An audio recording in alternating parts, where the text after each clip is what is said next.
दिव्य दृष्टि क्लासेस में आपका हार्दिक स्वागत है।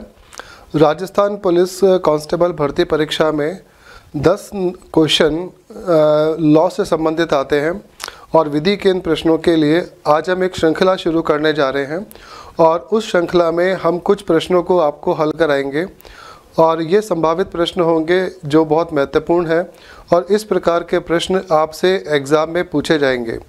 तो आज की इस सीरीज़ में हम कुछ प्रश्नों को सॉल्व करेंगे।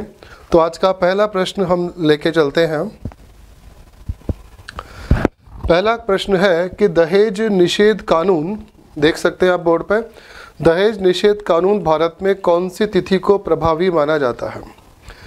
तो इस प्रश्न को जब आप सॉल्व करेंगे तो सबसे पहले आप ये देखें कि दहेज निषेध कानून भारत में कब बना। तो दहेज निषेध कानून जो था वो भारत में जो बना था तो इसको कब से प्रभावी माना जाता है, यहाँ पर ये प्रश्न है।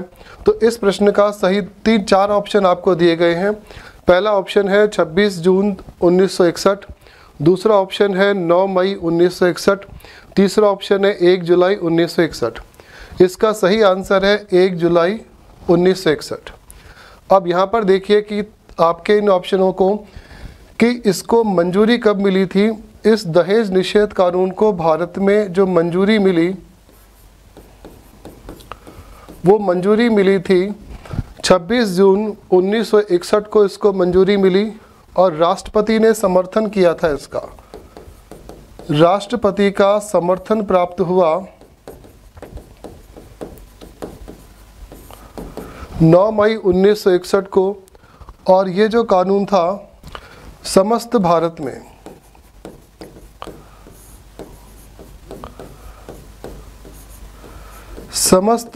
में लागू हुआ था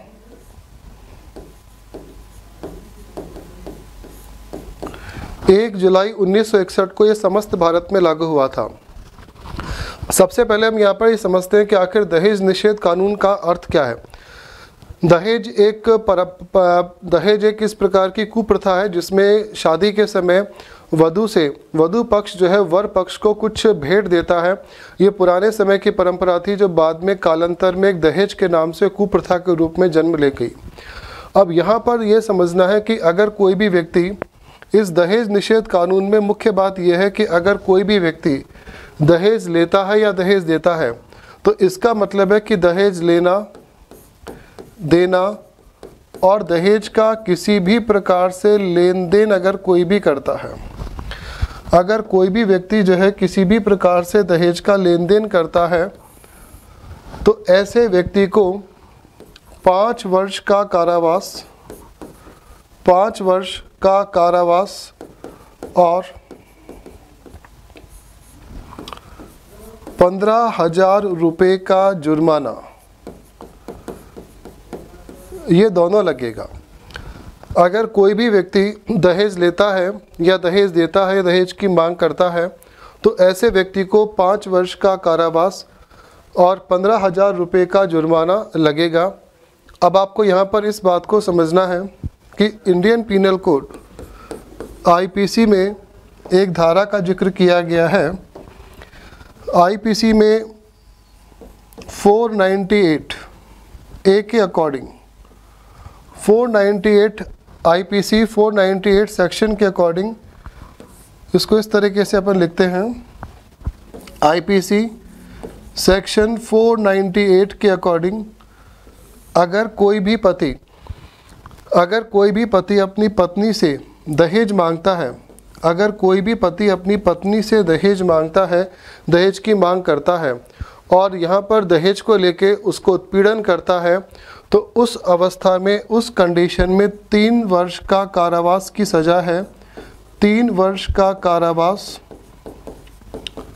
और जुर्माना, 3 वर्ष का कारावास और जुर्माना है।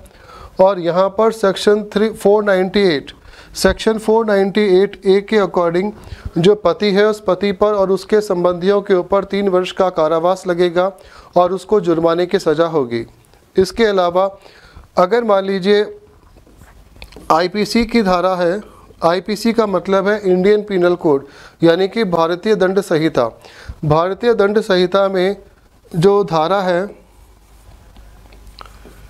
सेक्शन 406 आईपीसी की धारा 406 यानी कि 406 के अनुसार अगर कोई भी पति किसी भी अपनी पत्नी का, कोई भी पति अपनी स्त्री का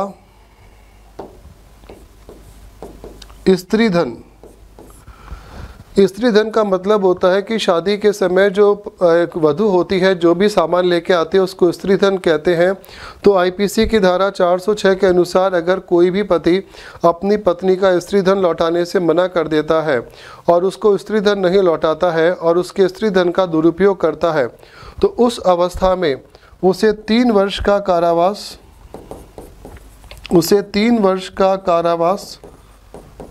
और जुर्माना,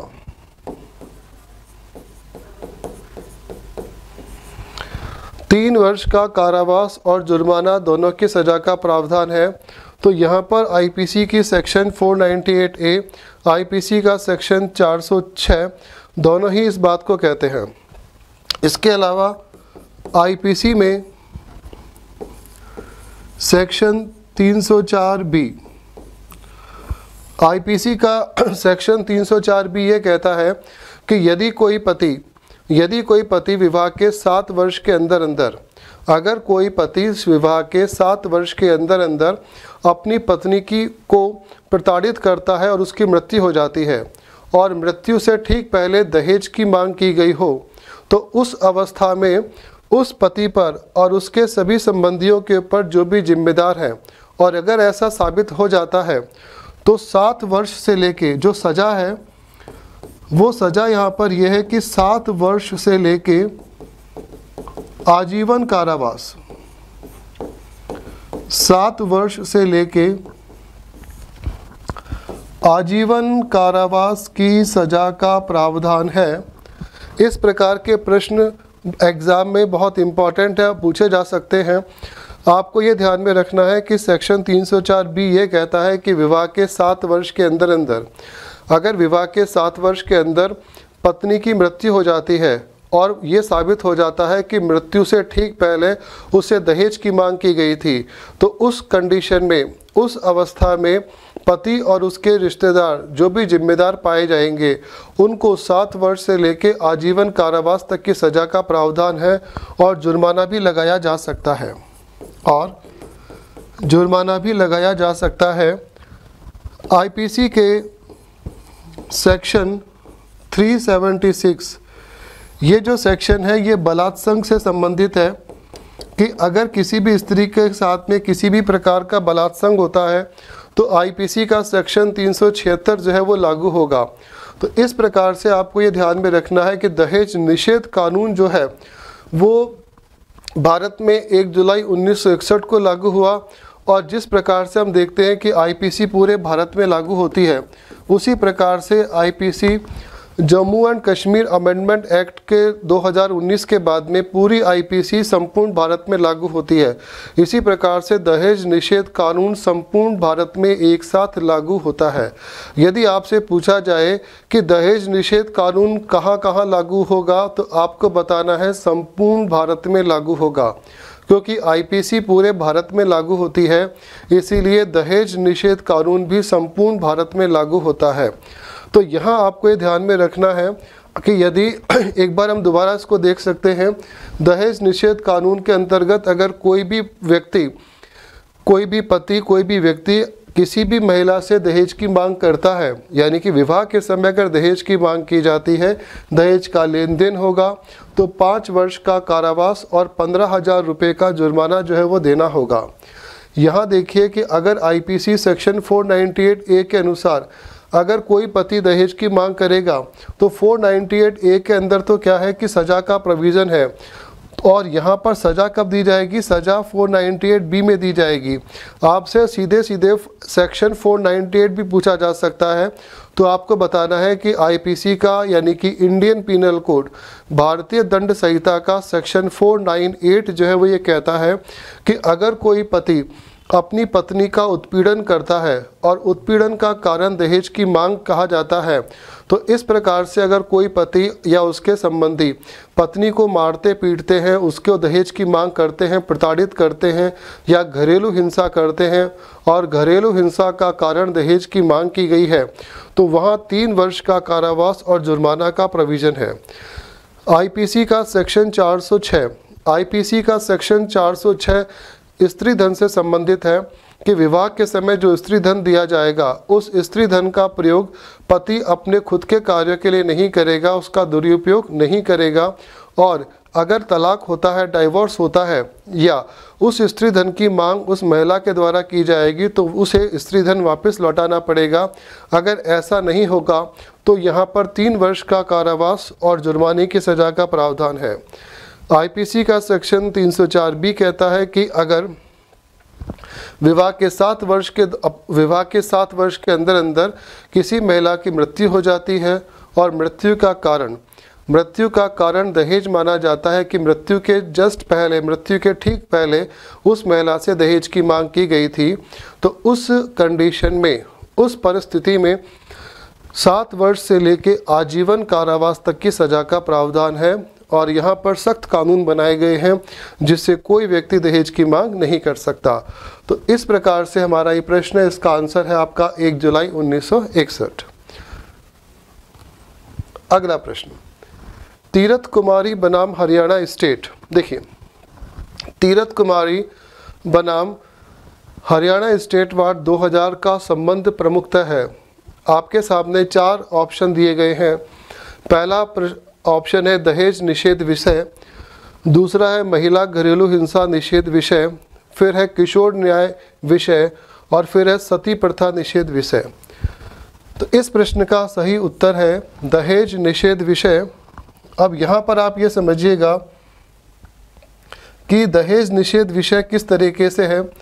जैसा अपन ने बताया था कि दहेज निषेध विषय, तो इस कानून को जब लागू किया गया था तो यहाँ पर जो भी धाराएं हैं, कि यानी कि हम जब बात करते हैं कि आईपीसी के अंदर आईपीसी सेक्शन 498 आईपीसी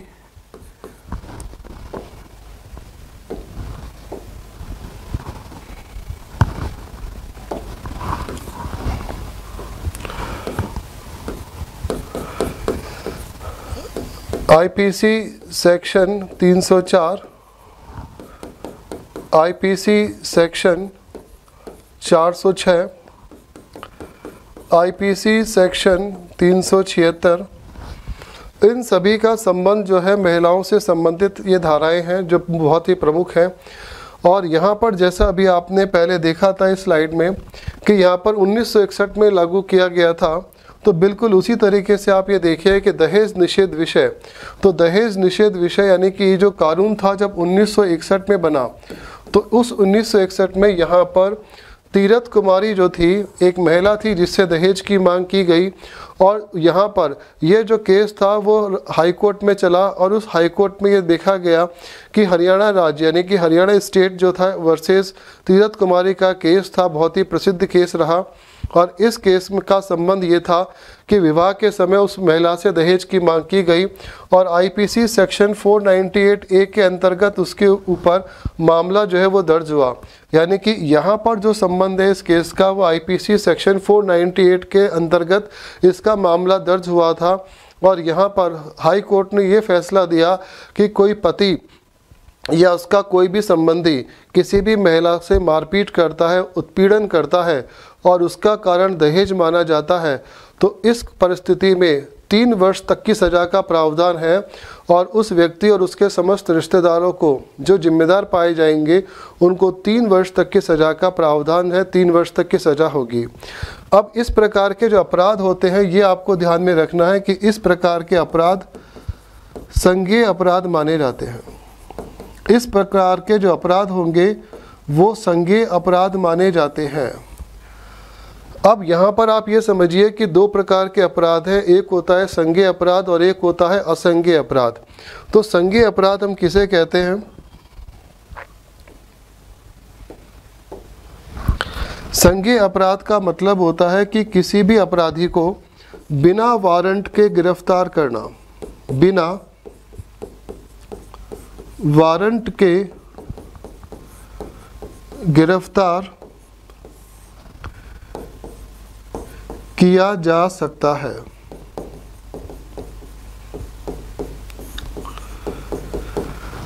किसी भी अपराधी को संज्ञेय अपराध के अंतर्गत बिना वारंट के गिरफ्तार किया जा सकता है, यानी कि दहेज निषेध विषय के अंतर्गत जो आईपीसी सेक्शन 498 जो लगा और इस सेक्शन के अंतर्गत जो था ये केस चला और इस केस के अंतर्गत इस अपराध को संज्ञेय अपराध माना गया। संज्ञेय अपराध वो अपराध होते हैं जिसमें किसी भी अपराधी को बिना वारंट के गिरफ्तार किया जा सकता है, यानी कि यहाँ पर जो है वारंट की आवश्यकता नहीं होती। जो भी संज्ञेय अपराध होगा तो संज्ञेय अपराध के दौरान एफआईआर लॉन्च की जाएगी। जब भी संज्ञेय अपराध होता है तो संज्ञेय अपराध के दौरान एफआईआर जो है वो लॉन्च की जाती है। अब यहाँ आप ये समझिएगा कि जब भी संज्ञेय अपराध होगा तो संज्ञेय अपराध को हम इंग्लिश में बोलते हैं कॉग्निजेबल ऑफेंस। संज्ञेय अपराध को हम कहते हैं कॉग्निजेबल ऑफेंस। तो कॉग्निजेबल ऑफेंस जो होते हैं वो एक प्रकार के गंभीर अपराध होते हैं। ये भी आपको ध्यान में रखना है कि यहाँ पर ये जितने भी संज्ञेय अपराध होते हैं वो क्या होते हैं, एक प्रकार के गंभीर अपराध होते हैं। ये क्या होते हैं, गंभीर अपराध होते हैं। और इन अपराधों में क्या होता है, कोर्ट में हमेशा जो होती है वो ट्रायल चलती है। कोर्ट में हमेशा क्या चलेगी, ट्रायल चलेगी। अब यहाँ देखना है कि सेशन कोर्ट में जब ट्रायल चलेगी कौन कौन से कोर्ट होंगे, सेशन कोर्ट होंगे, वहाँ पर जो इसकी ट्रायल चलेगी। यानी कि लोअर कोर्ट में कभी इस प्रकार के केसेस नहीं जाते, यानी कि कोर्ट ऑफ सेशन में इस प्रकार के केस जाएंगे या राजस्थान हाई कोर्ट में इस प्रकार के केसेस जाते हैं, वहाँ पर इसकी ट्रायल चलती है। अब यहाँ पर जो होगा, जब भी कोई संज्ञेय अपराध होगा तो संज्ञेय अपराध की सुनवाई जो है वो कौन करेगा, फर्स्ट क्लास जुडिशियल मजिस्ट्रेट जो होता है वो इस प्रकार के केसेस की ट्रायल करता है। ये भी आपको ध्यान में रखना है कि फर्स्ट क्लास जुडिशियल मजिस्ट्रेट जो होगा वो इस प्रकार के केसेस की ट्रायल करेगा, यानी कि कोई भी एग्जीक्यूटिव मजिस्ट्रेट होगा वो ट्रायल नहीं करेगा, या कोई सेकंड क्लास जुडिशियल मजिस्ट्रेट होगा वो इस प्रकार के केसेस की ट्रायल नहीं करेगा। तो इस प्रकार के केसेस की ट्रायल जो होती है वो हमेशा फर्स्ट क्लास जुडिशियल मजिस्ट्रेट होगा वो करेगा। और इस प्रकार के अपराध जो होते हैं वो संज्ञेय गंभीर अपराध माने जाते हैं, संज्ञेय अपराध होते हैं। इस प्रकार के अपराधों को हम संज्ञेय अपराध कहते हैं। चलते हैं अगले प्रश्न की ओर।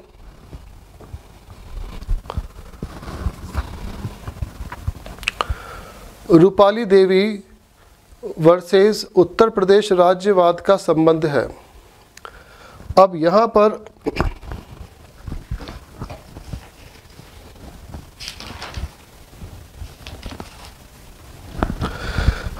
पर ये जो प्रश्न पूछा गया है कि रूपाली देवी वर्सेस उत्तर प्रदेश राज्य, 4 ऑप्शन आपको दिए गए हैं। पहला ऑप्शन आपको दिया गया है अप्राकृतिक मृत्यु, पहला ऑप्शन दिया गया है अप्राकृतिक मृत्यु।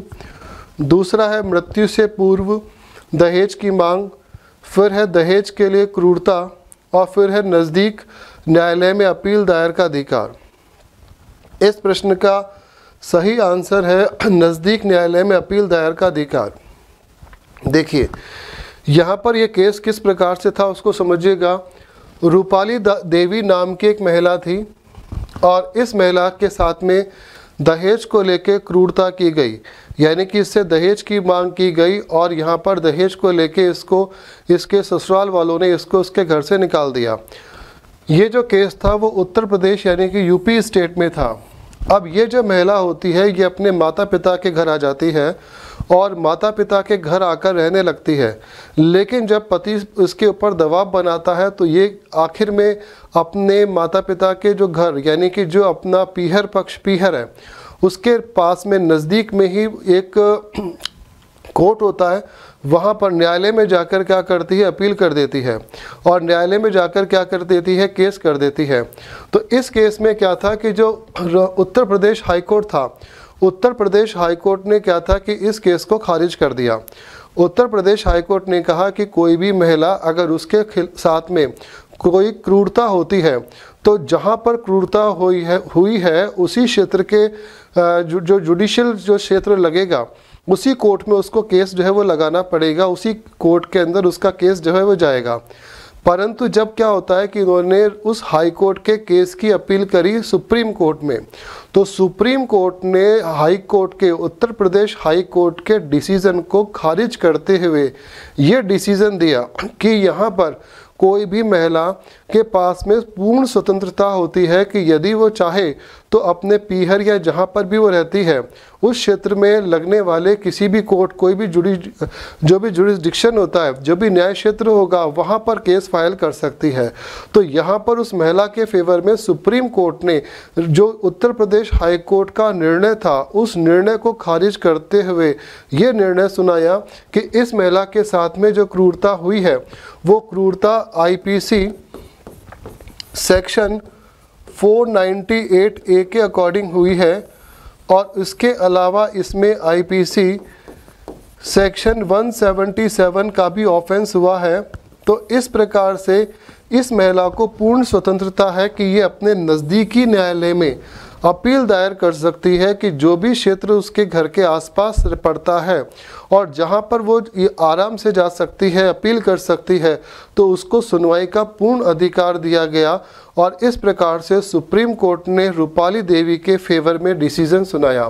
तो ये बहुत अच्छा केस है, सुप्रीम कोर्ट का जजमेंट है, और ये जो जजमेंट है वो सुप्रीम कोर्ट यानी कि हम कहते हैं उच्चतम न्यायालय, ये जो जजमेंट दिया गया था, ये जजमेंट दिया गया था उच्चतम न्यायालय के द्वारा। उच्चतम न्यायालय के द्वारा दिया गया जजमेंट था, जिसमें उन्होंने जो उत्तर प्रदेश हाई कोर्ट का डिसीजन था उसको खारिज करते हुए सुप्रीम कोर्ट ने डिसीजन सुनाया था रूपाली देवी के फेवर में। और यहाँ पर अपन ने देखा कि किस तरीके से जो है वो अपील की जा सकती है। अगला प्रश्न है, आईपीसी की धारा 406 का संबंध है। जैसा भी अपन ने जिक्र किया था कि आईपीसी की धारा 406, आईपीसी की धारा 406 का संबंध है। 4 ऑप्शन आपको दिए गए हैं।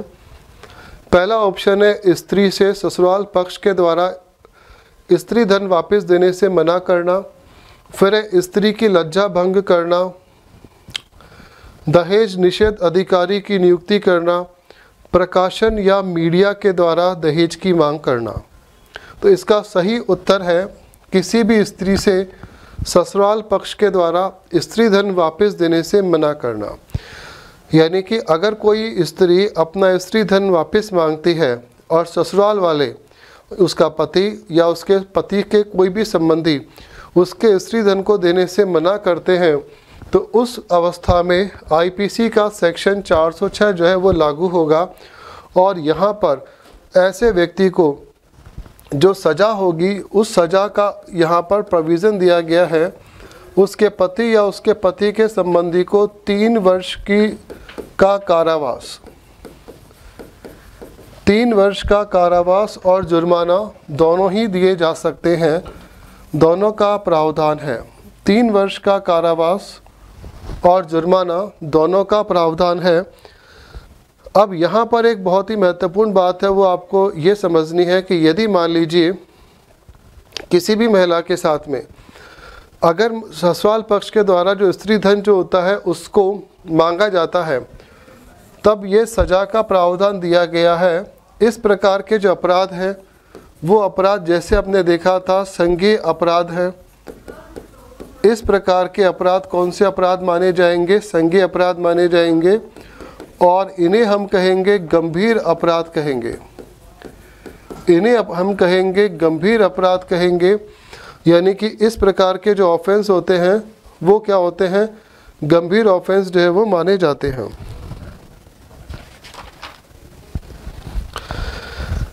अब यहाँ पर इस बात को ध्यान में रखना होगा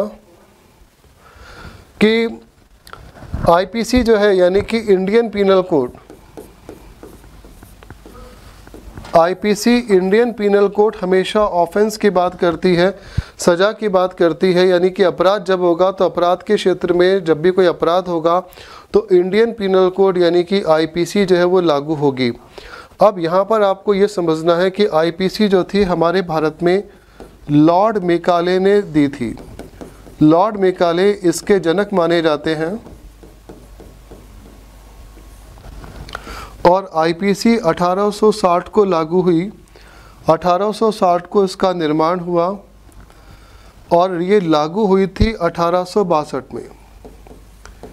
1862 में तो ये लागू हुई है और 1860 में ये क्या हुई, अस्तित्व में आई थी।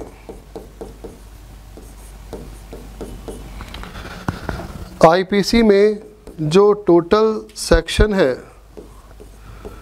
वो 511 हैं और जो टोटल चैप्टर्स हैं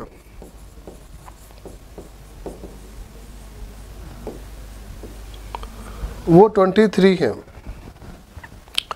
अब यहाँ पर आपको ये देखना है कि आईपीसी की धारा 406 का संबंध है कि किसी भी स्त्री से अगर ससुराल पक्ष दहेज की मांग करता है या स्त्री धन की वापस मांग करता है तो स्त्री धन देने से मना कर दिया जाएगा, तो आईपीसी का सेक्शन 406 लागू होगा।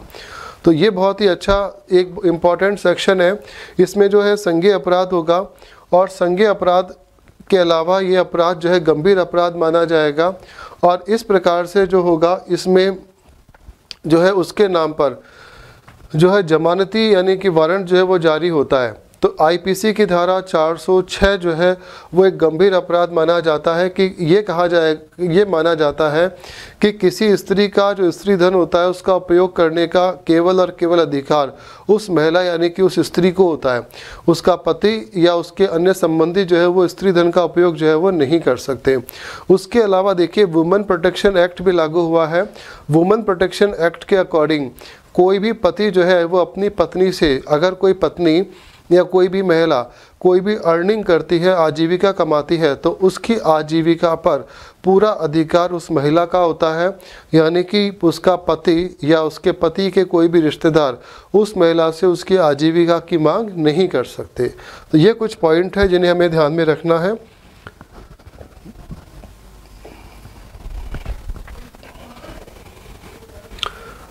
धारा 6 का संबंध दहेज निषेध कानून के अंतर्गत किस विषय को लेकर है।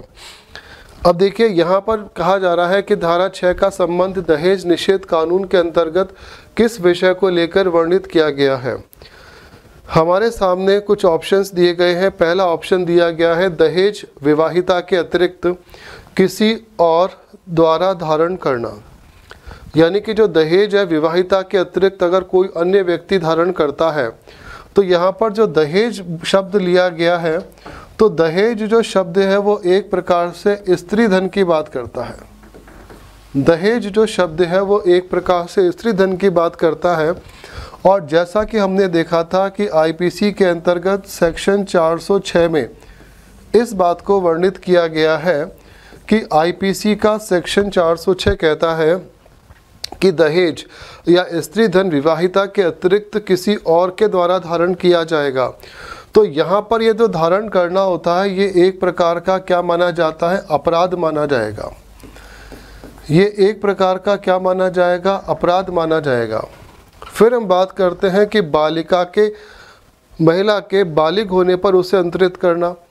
कहने का मतलब है कि यदि मान लीजिए कोई भी महिला है वो बालिग नहीं है और बालिग अवस्था के अंतर्गत क्या है कि उसका विवाह हो जाता है, तो यहाँ पर अगर उस परिस्थिति में किसी महिला का स्त्री धन या किसी महिला का जो है धन जो होता है, स्त्री धन जो होता है उसके द्वारा उपयोग किया जाए, उसके पति के द्वारा उपयोग किया जाए, तो उसे 3 माह के अंदर अंदर उसको वापस करना होगा। इसका मतलब होता है कि महिला का स्त्री धन 3 माह के अंदर अंदर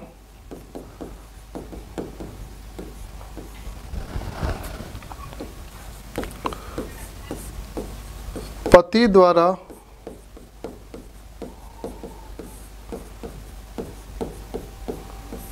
वापस करना होगा। महिला का स्त्री धन जो होगा वो पति के द्वारा 3 वर्ष के अंदर अंदर उसको वापस करना होगा।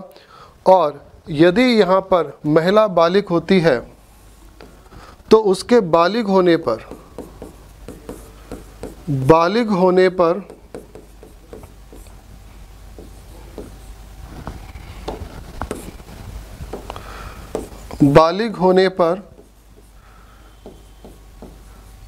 1 वर्ष के अंदर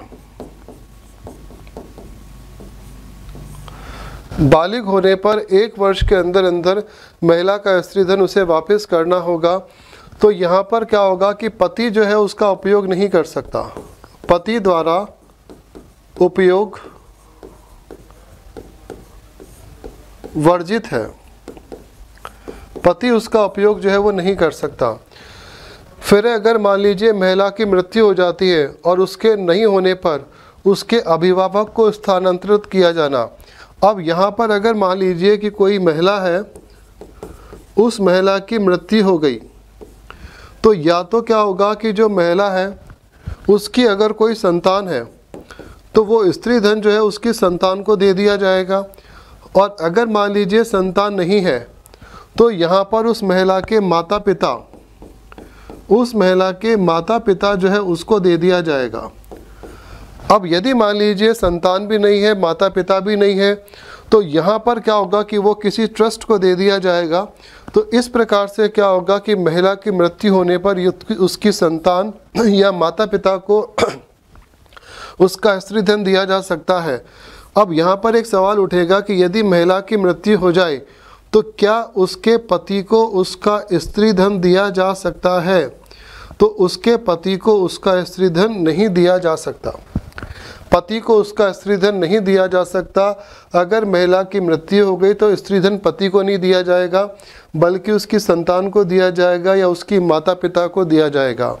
अब ये जो प्रोविज़न है सेक्शन 4(6) का, ये जो सेक्शन 6 का प्रोविज़न है, ये प्रोविज़न लिया गया है दहेज निषेध कानून के अंतर्गत। और दहेज निषेध कानून के अंतर्गत ये जो सेक्शन है, ये सेक्शन आईपीसी के सेक्शन 406 के अनुसार जो है वर्णित है, और उसके अलावा दहेज निषेध कानून के अंतर्गत धारा 6 के अंतर्गत ये वर्णित है। तो इस प्रकार से अपन देखते हैं कि इसका सही उत्तर होगा उपयुक्त सभी, यानी कि सारे ऑप्शन, सारे जो दिए गए ऑप्शंस हैं बिल्कुल ठीक है, तो इसका सही उत्तर होगा उपयुक्त सभी। अगला प्रश्न देखते हैं। बाल विवाह के संबंध में अधिनियम द्वारा दंड का प्रावधान निर्धारित किया गया है। तो देखिए, जब भी बाल विवाह अधिनियम की बात अपन करते हैं तो बाल विवाह का मतलब होता है कि जो बालिग है, यानी कि जिसकी उम्र 18 वर्ष या 18 वर्ष से कम है, अगर उस व्यक्ति की शादी की बात करते हैं, बाल विवाह की बात करते हैं, तो इसमें जो प्रावधान दिया गया है, इसमें 4 ऑप्शन दिए गए हैं। 2 वर्ष की सज़ा व 1 लाख रुपए का जुर्माना, 3 वर्ष की सज़ा व 2 लाख का जुर्माना, 5 वर्ष की सज़ा और 2 लाख का जुर्माना, 1 वर्ष की सज़ा व 1 लाख का जुर्माना। तो देखिए, इसका सही आंसर होगा आपका 2 वर्ष की सज़ा एवं 1 लाख रुपए का जुर्माना। अब यहाँ पर कुछ बातों को जानना जरूरी है, वो बातें क्या है वो हम ज़रा समझते हैं। देखिए, जब भी कोई बाल विवाह की बात की जाएगी तो बाल विवाह के संबंध में जो अपराध होगा, तो इस प्रकार के अपराध में 2 वर्ष की सज़ा का प्रावधान है, यानी कि 2 वर्ष की सज़ा और 1 लाख रुपए तक का जुर्माना इसमें लगेगा। तो ये समझिएगा कि जो सीआरपीसी है, हम जब बात करते हैं सीआरपीसी की, सीआरपीसी को हम बोलते हैं दंड प्रक्रिया संहिता। इसको हम बोलते हैं दंड प्रक्रिया संहिता, और दंड प्रक्रिया संहिता हम पढ़ेंगे 1973 की। दंड प्रक्रिया संहिता 1973 में 2 प्रकार के अपराधों को वर्णित किया गया है। एक अपराध है संज्ञेय अपराध, और दूसरे जो अपराध है वो अपराध है असंज्ञेय अपराध। संज्ञेय अपराध और असंज्ञेय अपराध, इसको इंग्लिश में कहते हैं कॉग्निजेबल ऑफेंस, और इसको हम कहते हैं इनकॉग्निजेबल ऑफेंस।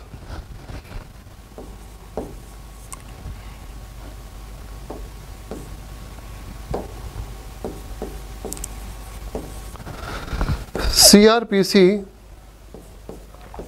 सेक्शन 2C में इसको पढ़ते हैं और इसको हम पढ़ेंगे सीआरपीसी सेक्शन 2L में पढ़ते हैं। जो ये बाल विवाह का अपराध है, ये अपराध है आपका संज्ञेय अपराध। ये जो अपराध होता है वो संज्ञेय अपराध होता है और असंज्ञेय अपराध होता है, उसको अपन बोलते हैं इनकॉग्निजेबल ऑफेंस हम कहते हैं। अब यहाँ पर ये इम्पॉर्टेंट बात है कि इसमें क्या होता है कि वारंट के बिना किसी व्यक्ति को गिरफ्तार किया जा सकता है। वारंट के बिना किसी व्यक्ति को गिरफ्तार किया जा सकता है। और यहाँ पर क्या होता है कि वारंट के बिना असंज्ञेय अपराध जो होता है, इसमें वारंट के बिना गिरफ्तार नहीं किया जा सकता। वारंट के बिना गिरफ्तार नहीं किया जा सकता। अब आपको ये ध्यान में रखना होगा कि जब भी कोई संज्ञेय अपराध होता है तो उस संज्ञेय अपराध के दौरान FIR दर्ज होगी। संज्ञेय अपराध जो होगा उसमें FIR दर्ज होती है और FIR हमेशा पुलिस स्टेशन में दर्ज होगी। FIR हमेशा पुलिस स्टेशन में दर्ज होती है और पुलिस स्टेशन के अंदर जो SHO है या फिर जो उसका इंचार्ज है, यानी कि जो थाने का इंचार्ज होता है, उस इंचार्ज के पास में जाकर जो है वो FIR दर्ज होगी। लेकिन जब भी असंज्ञेय अपराध होता है तो असंज्ञेय अपराध में याद रखिएगा FIR दर्ज नहीं होती। इसके अंदर क्या होता है कि NCR दर्ज होती है। इसको अपन बोलते हैं नॉन कॉग्निजेबल रिपोर्ट। इसकी फुल फॉर्म है नॉन कॉग्निजेबल रिपोर्ट अपन इसमें कहते हैं। जब भी कोई असंज्ञेय अपराध होता है तो असंज्ञेय अपराध होने पर परिवाद पेश किया जाएगा और परिवाद जो होता है वो हमेशा कोर्ट में पेश किया जाएगा और कोर्ट में मजिस्ट्रेट के सामने जो है वो परिवाद पेश किया जाएगा। मजिस्ट्रेट क्या करेगा, ऐसे अपराधों की सुनवाई करेगा और उस प्रकार से अपराध में दंड जो है वो देगा। तो जब भी कोई संज्ञेय अपराध होगा तो संज्ञेय अपराध में इसे आपको समझना है कि जो बाल विवाह जो होगा, बाल विवाह के सारे जो भी ऑफेंस होते हैं वो संज्ञेय अपराध की श्रेणी में आते हैं। संज्ञेय अपराध को हम कॉग्निजेबल ऑफेंस कहते हैं। कॉग्निजेबल ऑफेंस को CRPC के सेक्शन 2C में पढ़ते हैं। CRPC को अपन कहते हैं दंड प्रक्रिया संहिता। इस बात का ध्यान रखिएगा कि IPC के अंदर जब भी अपन बात करते हैं तो IPC किसको बताता है, अपराध को बताता है और उस अपराध का एग्जीक्यूशन यानी कि उसका क्रियान्वयन कहाँ पर होता है, CRPC में होता है। और CRPC में यदि कन्विक्शन हो जाता है यानी कि अपराध सिद्ध हो जाएगा, इसको हिंदी में समझ सकते हैं, अपराध सिद्ध होने पर क्या मिल सकती है, सज़ा मिल सकती है या फिर क्या हो जाएगा, जुर्माना मिलेगा। लेकिन अगर मान लीजिए अपराध सिद्ध या दोष सिद्ध और लेकिन अगर मान लीजिए दोष मुक्त हो गया तो दोष मुक्त होने पर क्या होगा कि वो बाइज्जत बरी हो जाता है। आपने कई बार सुना होगा ये शब्द कि आपको बाइज्जत बरी करते हैं। तो बाइज्जत बरी कहाँ पर होगा, CRPC के अंतर्गत होगा। तो IPC अपराध की बात करती है और CRPC जो है, CRPC में क्या होती है, ट्रायल चलेगी। CRPC में उस व्यक्ति के पास उसका एग्जीक्यूशन होता है यानी कि उसका क्रियान्वयन जो होगा, उस अपराध का क्रियान्विति जो है वो होती है CRPC में होती है। तो यदि कोई व्यक्ति बाल विवाह करेगा तो उसको 2 वर्ष की सज़ा होगी और 1 लाख रुपए का जुर्माना होगा। तो इस प्रकार से 2 अपराध होते हैं, संज्ञेय अपराध और असंज्ञेय अपराध, कॉग्निजेबल ऑफेंस और इनकॉग्निजेबल ऑफेंस या नॉन कॉग्निजेबल ऑफेंस भी कहते हैं। CRPC के सेक्शन 2C में पढ़ते हैं संज्ञेय अपराध को। सीआरपीसी के सेक्शन 2L में पढ़ते हैं असंज्ञेय अपराध को। इसमें वारंट के बिना गिरफ्तार कर सकते हैं और असंज्ञेय अपराध में वारंट के बिना गिरफ्तार नहीं किया जा सकता, यानी कि इसके लिए वारंट का होना आवश्यक है। अब एक महत्वपूर्ण जानकारी और समझिएगा कि आखिर जो संज्ञेय अपराध होते हैं वो संज्ञेय अपराध कौन कौन से होते हैं। तो संज्ञेय अपराध के अंदर मान लीजिए अगर हत्या है, हत्या का अपराध, बलात्संग का अपराध, देशद्रोह का अपराध, डकैती का अपराध, इस प्रकार के जो अपराध होते हैं उन अपराधों को हमेशा संज्ञेय अपराध माना जाता है। और ये अपराध जो होते हैं वो गंभीर प्रकृति के अपराध होते हैं, यानी कि हत्या का अपराध, बलात्संग का अपराध, देशद्रोह का अपराध, डकैती का अपराध, इस प्रकार के अपराध गंभीर अपराध होते हैं और इन्हें हम कहते हैं संज्ञेय अपराध कहते हैं। तो इस प्रकार से इस प्रश्न का उत्तर होगा 2 वर्ष की सजा और 1 लाख रुपए का जुर्माना।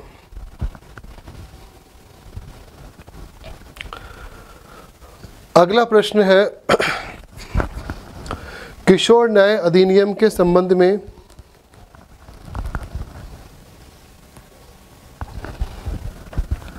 संगत कूट है। तो देखिए किशोर न्याय अधिनियम के संदर्भ में क्या बात की गई है कि किशोर न्याय अधिनियम मूलतः 1986 में निर्मित किया गया था। तो किशोर न्याय अधिनियम जो है वो किशोरों के प्रोटेक्शन के लिए, यानी कि जस्टिस जुवेनाइल एक्ट जो था वो 1986 में बनाया गया था और यहाँ पर किशोरों को आम अपराधी के स्थान पर किशोर न्याय कानून से विचारण किया जाए। एक बात ध्यान रखिएगा, जब भी कोई किशोर अपराध करता है तो उसको अपराधी नहीं कहा जाता, ऐसे व्यक्ति को अपराधी नहीं कहा जाता, ऐसे व्यक्ति को अपचारी कहा जाता है। ऐसे व्यक्ति को क्या कहा जाता है? अपचारी कहा जाता है। और यहाँ पर इसको कहते हैं हम बाल अपचारी, इसको अपन कहते हैं बाल अपचारी कहते हैं और इसको इंग्लिश में कहा जाता है जुवेनाइल, इसको इंग्लिश में कहा जाता है जुवेनाइल कहा जाता है। फिर यहाँ पर देखिए किशोर न्याय कानून संविधान के अनुच्छेद 15(3) की अनुपालना के लिए, और लास्ट ऑप्शन है उपयुक्त सभी। तो इसका सही उत्तर है डी ऑप्शन, उपयुक्त सभी। यानी कि ये जो एक्ट बना था ये 1986 में निर्मित किया गया था और किशोरों को आम अपराधी के स्थान पर किशोर न्याय कानून से विचार किया जाए। सबसे पहली बात है कि इस चीज़ को समझिएगा कि किशोर कौन है, किशोर व्यक्ति किसे कहा गया है। पहले क्या था, किशोर के लिए 18 वर्ष की आयु, पहले क्या था 18 वर्ष लड़कों के लिए आयु थी और लड़कियों के लिए भी क्या था 18 वर्ष की आयु थी, दोनों के लिए 18 वर्ष की आयु थी। परंतु जब दिल्ली के अंदर निर्भया कांड हुआ था तो उस निर्भया केस के अंतर्गत जो था लड़के की जो आयु थी वो 18 वर्ष से घटाकर, यानी कि पहले क्या थी 18 वर्ष थी तो 18 वर्ष से कम करके अब लड़कों की आयु कर दी गई है 16 वर्ष। इस बात का ध्यान रखिएगा, 16 वर्ष की जो आयु है वो लड़कों के लिए निर्धारित है और लड़कियों के लिए जो है वो 18 वर्ष की आयु है। 18 वर्ष की आयु जो है वो लड़कियों के लिए निर्धारित है। जैसे अभी आपको याद होगा कि हमारे भारत में एक नया परिवर्तन किया गया है कि विवाह के लिए लड़कियों की उम्र जो है वो 18 वर्ष से बढ़ाकर 21 वर्ष कर दी है। पहले क्या था कि लड़कियों की विवाह की आयु जो थी वो 18 वर्ष ही थी, लेकिन अब जो है 18 वर्ष 21 वर्ष कर दी गई है। तो अगर कोई भी लड़की जिसकी उम्र 21 वर्ष से कम है अगर वो विवाह करती है तो वो कानूनन अपराध है, क्योंकि यहाँ पर एक निर्धारित आयु जो है वो 21 वर्ष कर दी गई है। इसका भी आप ध्यान रखें। अब जब यहाँ पे कहा गया है कि किशोर कौन है, तो जिसमें लड़कों की आयु 16 वर्ष है और लड़कियों की आयु 18 वर्ष है, तो अगर 16 वर्ष या उससे कम के लड़के या 18 वर्ष या उससे कम की लड़कियां जो है वो किशोर मानी जाएगी, वो जो है वो किशोर मानी जाएगी। अब एक बात आप ध्यान रखिएगा, जब भी कोई किशोर अपराध करता है तो किशोर अगर कोई भी अपराध करता है, यानी कि अगर वो हत्या या हत्या करता है या कोई भी संज्ञेय अपराध करता है, गंभीर अपराध करता है, तो किसी भी किशोर को मृत्यु दंड नहीं दिया जा सकता। किसी भी किशोर को इस किशोर न्याय अधिनियम के अंतर्गत मृत्यु दंड का प्रावधान नहीं है। इस बात का आप ध्यान रखिएगा, किसी भी किशोर को मृत्यु दंड नहीं दिया जा सकता। यहाँ पर ऐसे बच्चों की जो ट्रायल होती है, ऐसे बच्चों की जो ट्रायल होती है वो हमेशा किशोर गृह में चलती है। और यहाँ पर जो होता है इनको भेजा जाएगा किशोर, इनकी जो ट्रायल होती है वो तो उसके लिए क्या होता है, बोर्ड गठित होगा। पहले तो ये समझिए इसकी जो ट्रायल होगी उसके लिए क्या होता है, बोर्ड गठित होता है। और यहाँ पर इनको कहाँ भेजा जाता है, किशोर सुधार गृह में भेजा जाएगा। इनको भेजा जाता है किशोर सुधार गृह में भेजा जाता है, इनको भेजा जाता है किशोर सुधार गृह में भेजा जाता है। इस प्रकार से इस प्रश्न का जो आंसर है, इस प्रश्न का उत्तर है वो डी है, उपरोक्त सभी। चलते हैं अगले प्रश्न की ओर।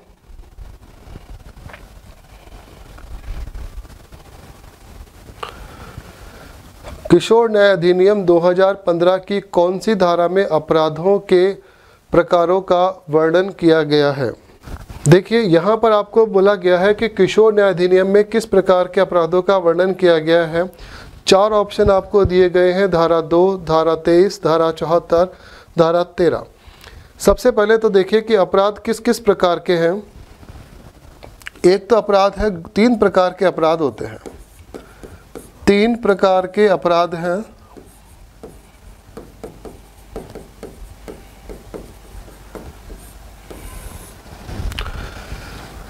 एक है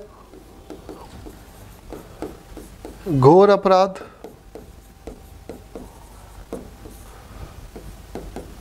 एक सामान्य अपराध, एक है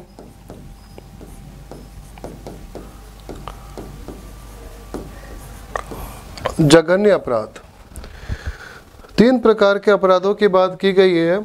तो किशोर न्याय अधिनियम 2015 के अंतर्गत जो अपराध हैं वो धारा 2 में वर्णित किए गए हैं। तो आपका सही उत्तर होगा धारा 2। धारा 2 में 3 प्रकार के अपराध हैं, घोर अपराध, सामान्य अपराध और जघन्य अपराध। तो हर प्रकार के अपराध में अलग अलग प्रकार के दंड की प्रोविज़न दी गई है, किस प्रकार से किशोरों के साथ में जो है व्यवहार किया जाएगा।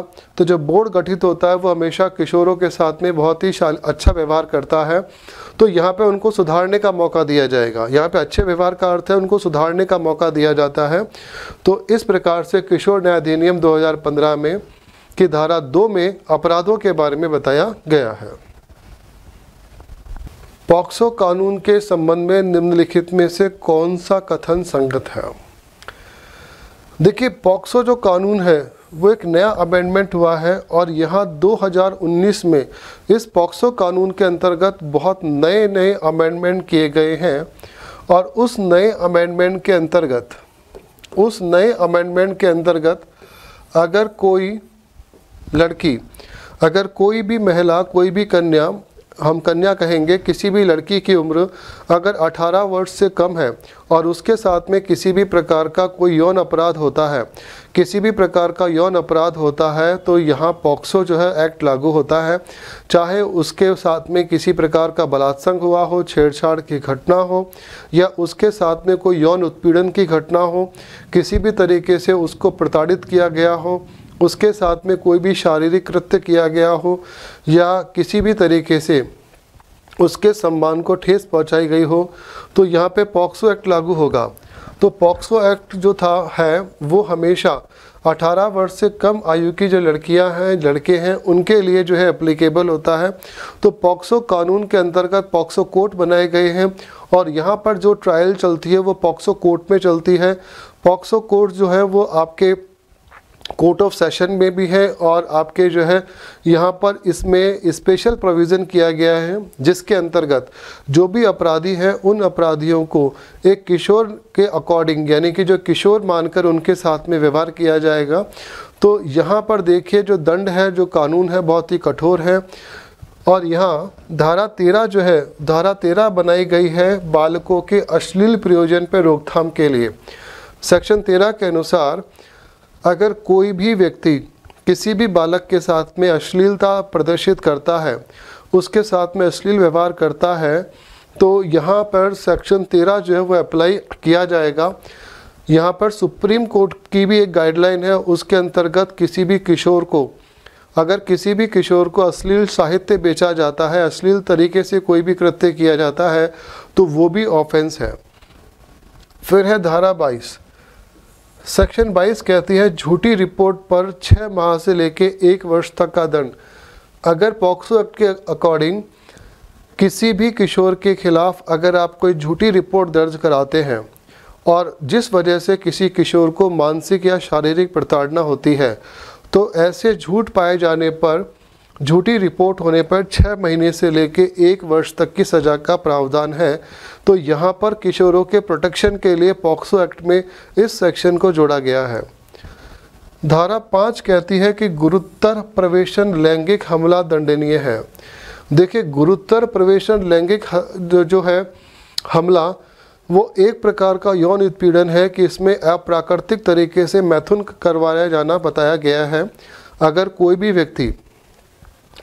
भी व्यक्ति अप्राकृतिक मैथुन क्रिया करता है किसी भी किशोर के साथ में, तो यहाँ पर जो है ये एक लैंगिक हमला माना जाएगा और इसे दंडनीय अपराध माना जाएगा, क्योंकि अप्राकृतिक रूप से अगर किसी लड़के के साथ या किसी कन्या के साथ अप्राकृतिक रूप से कोई इस प्रकार का कृत्य किया जा रहा है, तो यहाँ पर धारा 5 जो है वो लगेगी। और इसके अकॉर्डिंग भी पॉक्सो एक्ट के अंदर अगर किसी भी प्रकार से कोई भी अप्राकृतिक कृत्य करेगा तो वो भी एक ऑफेंस माना जाएगा। सेक्शन 45 कहता है कि अधिनियम को प्रभावी बनाने हेतु नियम बनाने की शक्ति, यानी कि इस अधिनियम को प्रभावी बनाने के लिए भी शक्ति जो है वो दी गई है। तो जितने भी धाराएं दी गई हैं बिल्कुल सही है। इसका सही उत्तर है डी ऑप्शन, यानी कि उपरोक्त सभी। इसका सही आंसर है उपरोक्त सभी। तो इस प्रकार से आपको ध्यान रखना है।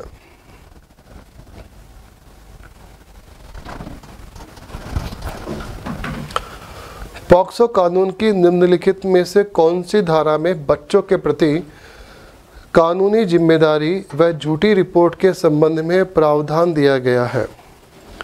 तो देखिए, अगर कोई भी व्यक्ति कानूनी जिम्मेदारी करता है या झूठी रिपोर्ट प्रस्तुत करेगा, तो यहाँ पर आपको 4 ऑप्शन दिए गए हैं। धारा 13, धारा 14, धारा 21, धारा 22, धारा 44, 45, धारा 3 और धारा 4। तो इस प्रश्न का सही उत्तर है धारा 21 और धारा 22। यहाँ पर आपको इस बात को ध्यान से समझना है कि पॉक्सो कानून विशेष रूप से किशोरों से संबंधित कानून बनाया गया है, जिसमें अगर किशोरों के साथ में किसी प्रकार का लैंगिक उत्पीड़न होता है, चाहे उनके साथ में गुरुतर लैंगिक उत्पीड़न हो, उनके साथ छेड़छाड़ की घटना हो, उनके साथ में गैर मैथुन क्रिया की गई हो, अप्राकृतिक रूप से कोई भी कृत्य किया गया हो, तो यहाँ पर पॉक्सो एक्ट लागू होता है। और उसके अंतर्गत जो है, अगर कोई भी व्यक्ति किसी बच्चे के साथ कोई झूठी रिपोर्ट दर्ज कराता है या उसको किसी अन्य कारण से प्रताड़ित करता है, तो पॉक्सो एक्ट के अंतर्गत धारा 21 और धारा 22 में कड़े कानूनों का प्रोविज़न किया गया है।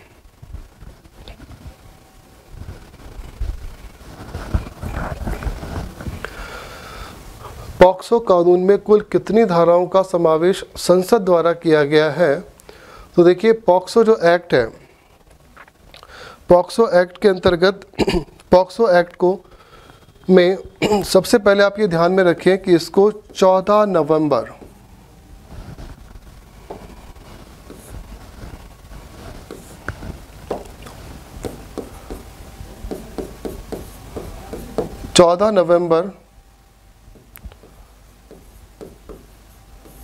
2012 इसको जो था 14 नवंबर 2012 को लागू किया गया था। यानी कि जो पॉक्सो एक्ट है ये 2012 में बन के लागू हुआ और इसके अंतर्गत जो कुल धाराएं थी वो धाराएं थी 46। कुल 46 धाराओं का समावेश किया गया और उन 46 धाराओं में जब ये 14 नवंबर 2012 को संसद ने इसको मंजूरी प्रदान की तो ये पूरे भारत देश में लागू हो गया। तो आपको ये भी ध्यान में रखना है कि पॉक्सो जो है वो समस्त भारत में लागू है। पॉक्सो समस्त भारत में लागू।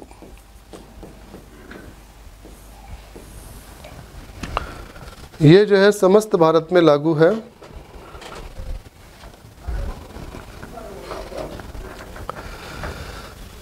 अब देखिए यहाँ पर प्रश्न है कि सती प्रथा निवारण अधिनियम 1987 के अंतर्गत सती की परिभाषा का संबंध कौन सी धारा से है। इस प्रश्न को समझने के लिए, अगर आप इस प्रश्न को समझना चाहते हैं तो सबसे पहले आप ये समझें कि आखिर सती क्या है। आखिर सती क्या है? तो सबसे पहले आप ये ध्यान से समझिए कि आखिर सती का अर्थ होता है कि किसी पत्नी के द्वारा जब उसकी पति की मृत्यु होती है तो पति की मृत्यु के समय उसकी चिता के साथ जल जाना, ये सती होता है। तो कहने का मतलब होता है कि सती शब्द का शाब्दिक अर्थ है कि पति की चिता के साथ, पत्नी का दाह या जल जाना, ये तो है सती का अर्थ। सती का अर्थ है कि पति की चिता के साथ पत्नी का दाह होना, पत्नी का जल जाना। अब यहाँ पर जो महत्वपूर्ण बात है वो ये है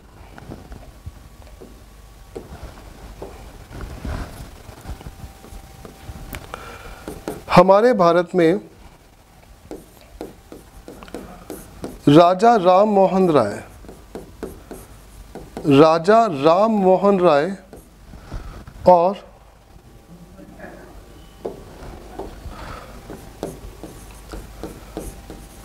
लॉर्ड माउंटबेटन,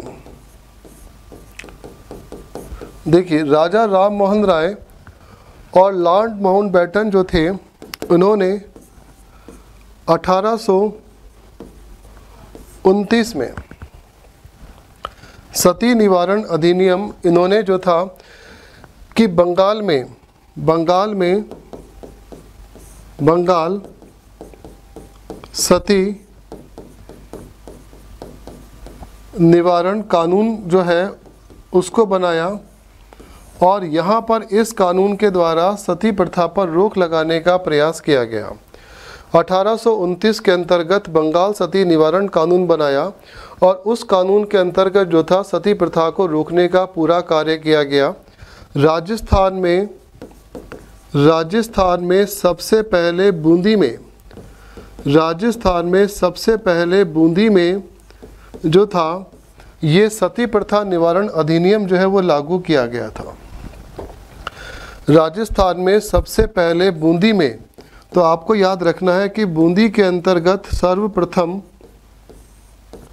सती प्रथा निवारण अधिनियम लागू किया गया। सती प्रथा निवारण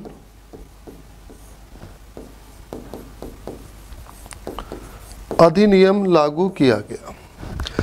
देखिए सबसे पहले तो आपको ये समझना कि अगर सती का मतलब क्या होता है। सती का अर्थ होता है कि किसी पत्नी के द्वारा अपने पति की मृत्यु होने पर उसके साथ में जल जाना। सती प्रथा भारत के अंदर एक बहुत ही पुरानी प्रथा थी और उसमें क्या होता था कि जब किसी भी पति की मृत्यु होती थी तो उसकी पत्नी को जबरदस्ती सती माता कह के संबोधित किया जाता था, उसको मादक पदार्थ पिलाए जाते थे, उसको जुलूस के साथ निकाला जाता था और गाजे बाजे के साथ में उसका जुलूस निकलता था। और जब उसके पति का जो है अंतिम संस्कार किया जाता था तो उसकी चिता के साथ में उसकी पत्नी को भी जो है उसकी चिता के साथ जलने के लिए प्रेरित किया जाता था। तो इसे सती कहते हैं। जब राजा राम मोहन राय ने देखा कि उनकी बड़े भाई की मृत्यु के उपरांत उनकी भाभी को सती करवा दिया गया जबरदस्ती, तो इस घटना से उनके मन पर बहुत ही विपरीत प्रभाव पड़ा। राजा राम मोहन राय जो थे उन्होंने लॉर्ड माउंटबेटन के साथ में मिलके बंगाल में सती प्रथा को रोकने के लिए कानून बनाया और इस प्रकार से ये कानून पूरे भारत में लागू हुआ। उस प्रकार से क्या था कि राजस्थान के अंतर्गत, राजस्थान में जो था 1987 के अंतर्गत सती प्रथा जो थी इसको मंजूरी मिली और 1988 के अंतर्गत पूरे राजस्थान में ये जो कानून था वो लागू हो गया। और उसके अलावा इस सती प्रथा निवारण अधिनियम यानी कि सती प्रथा निवारण अधिनियम के अंतर्गत आप ये ध्यान रखिएगा कि जो धारा फर्स्ट है, धारा फर्स्ट जो है वो ये कहती है कि सती प्रथा निवारण अधिनियम जो है वो पूरे भारत में लागू होता है, समस्त भारत में लागू, समस्त भारत में लागू।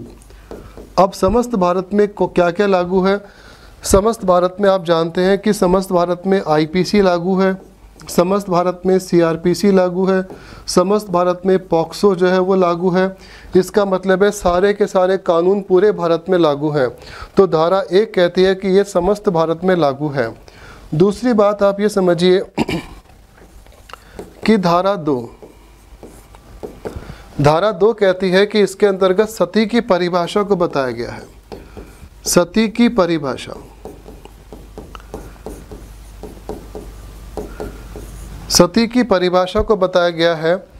धारा 3 के अंतर्गत जो बताया गया है कि अगर कोई भी व्यक्ति सती होता है, कोई भी महिला सती होती है, तो सती होने पर 1000 रुपये तक का जुर्माना, 1000 रुपये तक का जुर्माना और सजा का प्रावधान है, और सजा का प्रावधान है।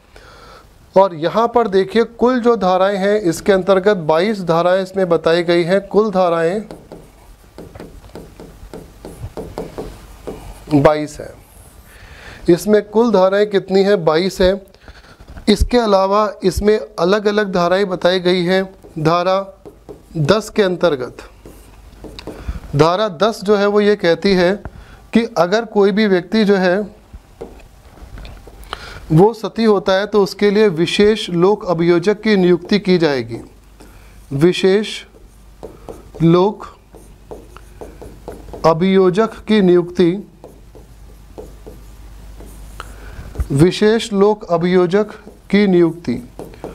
और आप इस बात को ध्यान में रखिएगा, विशेष लोक अभियोजक की नियुक्ति के लिए कम से कम 7 वर्ष का अनुभव होना आवश्यक है। 7 वर्ष का अनुभव होना आवश्यक है। आपको मैं ये कहना चाहूँगा कि अभी आरजीएस का एक एग्ज़ाम हुआ था, तो आरजीएस प्री का पेपर हुआ है 2021 में, अभी जो हुआ है लेटेस्ट।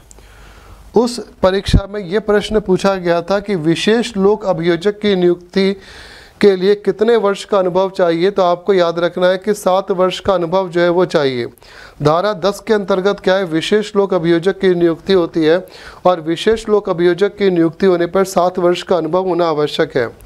इसके अलावा आपको ये ध्यान में रखना होता है कि जो धारा 4 है, धारा 4 यहाँ पर यह कहती है कि यदि कोई भी व्यक्ति किसी को जबरन सती करवाता है तो ऐसे व्यक्ति को या तो आजीवन कारावास या मृत्युदंड या जुर्माना, इनमें से कोई भी लग सकता है, उसकी सज़ा का प्रावधान है धारा 4 के अंतर्गत।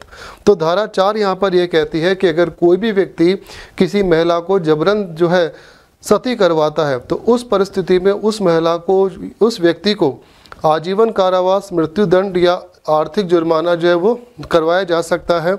तो इस प्रश्न का सही आंसर क्या हो जाएगा? धारा 2 होगी। सती प्रथा के संबंध में ये कुछ महत्वपूर्ण बातें हैं जो आपको ध्यान में रखनी होती है। किस प्रकार से सती शब्द का अर्थ क्या है, सती के संबंध में कौन कौन से सेक्शंस लगे, कौन कौन सी धाराएं लगी। राजस्थान में सबसे पहले बूंदी में, राजस्थान में सबसे पहले बूंदी में जो है वो सती प्रथा जो है वो ये जो कानून था, ये कानून सबसे पहले बूंदी में लागू हुआ, उसके बाद में पूरे राजस्थान में और उसके बाद में पूरे भारत में लागू हो गया। 1988 के अंदर ये बन के तैयार हुआ था और ये पूरे केम इनटू फोर्स यानी लागू हुआ था 1988 में। ये कानून जो है वो लागू हुआ। सती प्रथा कानून 1988 में पूरे भारत में लागू हो गया और बंगाल सती निवारण या बंगाल सती कानून जो था वो 1829 में राजा राम मोहन राय के प्रयासों से जो है वो हुआ था। अब आपसे ये भी प्रश्न पूछा जा सकता है कि किस समाज सुधारक का योगदान सती प्रथा के उन्मूलन में था? तो आपका उत्तर होगा राजा राम मोहन राय।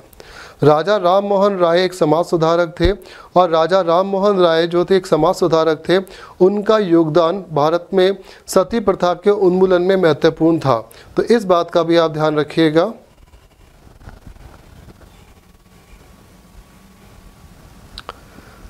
अगला प्रश्न है कि राजस्थान के किस जिले के थाने को प्रथम चाइल्ड फ्रेंडली थाना घोषित किया गया है? तो देखिए आपके सामने 4 ऑप्शन दिए गए हैं। पहला है सदर थाना अलवर, फिर है सदर थाना धौलपुर, सदर थाना सीकर, सदर थाना भरतपुर। तो इसका सही उत्तर है सदर थाना धौलपुर।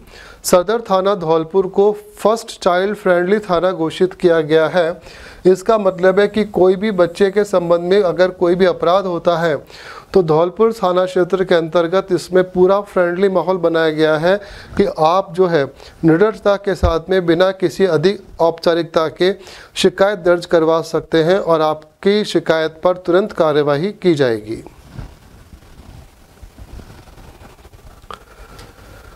राष्ट्रीय बाल संरक्षण आयोग 2005 के संबंध में निम्न में से कौन सा प्रावधान असंगत है? तो देखिए यहाँ पर जो प्रोविज़न दिए गए हैं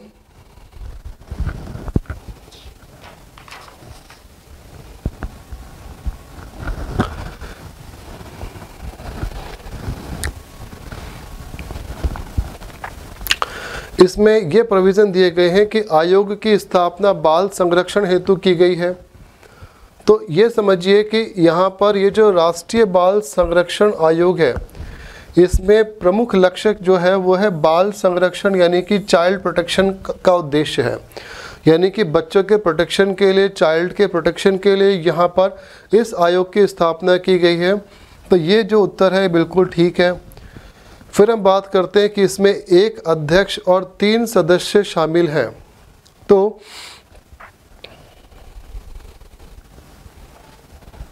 इसमें आप इस बात को समझिएगा कि इसके अंतर्गत जो है एक तो अध्यक्ष है,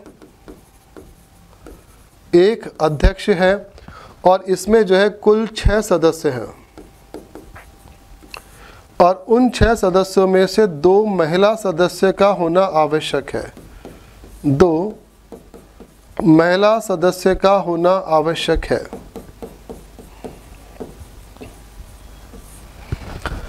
फिर आयोग द्वारा वार्षिक रिपोर्ट केंद्र सरकार को प्रस्तुत की जाएगी। तो बिल्कुल सही है, वार्षिक रिपोर्ट यानी कि जो भी एनुअल रिपोर्ट बनती है वो एनुअल रिपोर्ट हमेशा केंद्र सरकार को दी जाएगी। तो यानी कि यहाँ पर जो अथॉरिटी है, जो अधिकारिता है वो केंद्र सरकार के पास है। तो इसका ये उत्तर भी बिल्कुल ठीक है। अब यहाँ पर पूछा गया है कि समय समय पर बाल अधिकारों के वंचन एवं उल्लंघन पर स्वतंत्र कार्रवाई की जाएगी, ये भी बिल्कुल ठीक है। तो यहाँ पर जो गलत असंगत है वो ये है कि इसमें 1 अध्यक्ष और 3 सदस्य शामिल हैं, जबकि इसमें 1 अध्यक्ष और 6 सदस्य शामिल होते हैं। 2 महिला सदस्य होती है राष्ट्रीय बाल संरक्षण आयोग के अंतर्गत। पॉक्सो कानून में निम्नलिखित में से कौन से वर्ष में हाल ही में संशोधन किया गया है? 4 ऑप्शन अपने को दिए गए हैं, तो उसका सही उत्तर है 2019। 2019 में इसमें हाल ही में संशोधन किया गया है। तो आज की क्लास में हमने कुछ महत्वपूर्ण प्रश्नों को डिस्कशन किया है और आपको मैं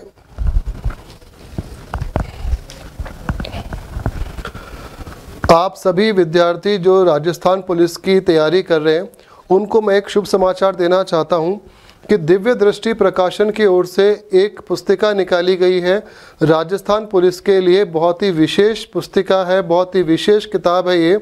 इसमें बहुत ही महत्वपूर्ण प्रश्नों का संकलन किया गया है और बहुत अच्छे तरीके से उनका प्रस्तुतिकरण किया गया है। ये किताब राजस्थान में जयपुर शहर में और आसपास आसानी से उपलब्ध है। किसी भी बुक स्टॉल पे आप जाएंगे तो आसानी के साथ उपलब्ध है। दिव्य दृष्टि प्रकाशन की राजस्थान पुलिस की ये पुस्तिका है, ये किताब है और इस किताब में बहुत अच्छे प्रश्नों का, बहुत अच्छी कॉन्सेप्ट का, थ्योरी का बहुत अच्छे तरीके से वर्णन किया गया है। तो सभी राजस्थान पुलिस की तैयारी करने वाले छात्राओं को मैं ये कहना चाहूँगा, सभी विद्यार्थियों को मेरा मैसेज है कि इस किताब का आप लें, इसको अध्ययन करें और लाभ प्राप्त करें। हम फिर मिलेंगे अलग इसी प्रकार की श्रृंखला में, इसी प्रकार के प्रश्नों के साथ में। शुक्रिया।